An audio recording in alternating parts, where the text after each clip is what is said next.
ओम शांति। अव्यक्त वाणी 14 मई 1977 की मुरली का एक छोटा सा पैराग्राफ पढ़ेंगे। अतीन्द्रिय सुख में रहने वालों की निशानी क्या होगी।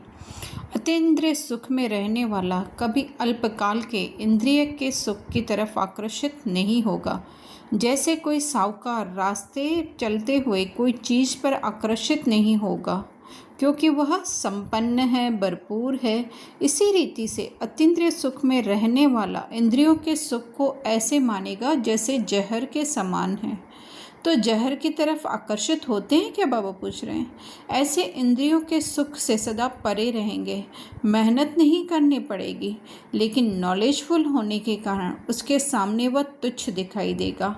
अगर चलते चलते इंद्रियों के सुख के तरफ आकर्षित होते, इससे सिद्ध है कि अतीन्द्रिय सुख की अनुभूति में कोई कमी है। इच्छा है लेकिन प्राप्ति नहीं। जिज्ञासु है, बच्चा नहीं।